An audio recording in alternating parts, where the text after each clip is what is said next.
Right, so the use of the reins is so often not actually even taught either. People say take a contact or, sort of ask the horse to come on the bit, all of those sort of words. Now, how I was taught, Desi Laurent, my old mentor, he taught me to hold the reins firmly with the thumb and first finger, and then I would be free to actually operate the rein with the rest of the fingers to create a little bit of tension on the reins, which I can do by a little squeeze on the rein here, or a little vibration on the rein even, or if the horse is really tanking off with you, you can actually take a pretty strong tension on the rein without ever having to move the hand either backwards, forwards, sideways or whatever. You can close that tension on the rein there, but in order to give, I don't need to give my hand forward and back in that way. All I need to do to actually release any tension on the rein is that. So you can actually see the slack in the rein forming there, but I can take it back again immediately by doing nothing more than closing my fingers slightly more around the reins. Now, in my old book, I didn't make it clear enough, in actual fact, in the first Enlightened Equitation book, that when I'm talking about opening and closing the fingers, I'm not talking about opening the fingers like that, because that's a fair old jerk on the rein. As you can see, the rein is really pulling there, and in Catherine's hand here, who's actually standing holding the bit, it's quite a jerk, as you can imagine, Catherine, on your fingers there. You imagine what that's like on the horse's mouth. Whereas by doing it smoothly, with just creating a little bit of tension here, and then doing nothing more than releasing the finger muscles, then I'm not actually making a jerk on the rein at all. It's just a smooth progression and then a release, so that is the horse's reward for complying. So when we're asking him to come on the bit, again, this is very much the French school technique, where I would be asking a couple of little squeezes on the left rein, a couple of little squeezes on the right, like that.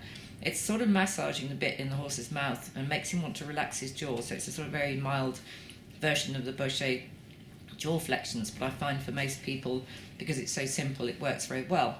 But instantly the horse actually releases his jaw, and I can release the contact by asking, or opening my fingers very slightly to release the tension on the rein, but I can take it back again immediately.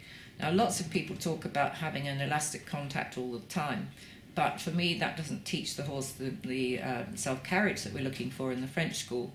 Even in the earlier stages of training, we want the horse to be carrying himself in a novice outline or whatever right the way through to a much more advanced outline when the face is at the vertical or slightly in front of it.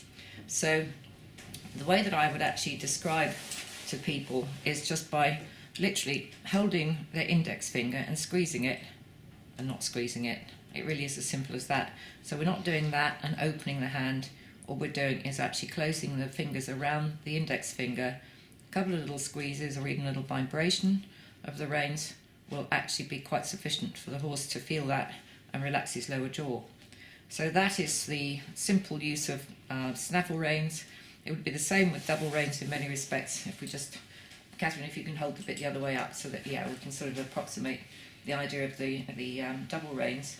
And so I hold my reins in the way that I'm holding them here, and I can then operate the snaffle rein with my little finger and operate the curb rein with my index finger, and I'm holding the rein firmly with the thumb and first finger so that the reins then don't pull through my fingers as a result of doing so. So I can operate that rein and release the other one, or operate that one, and the horse can actually feel the difference between the two reins. That one could be a little bit shorter.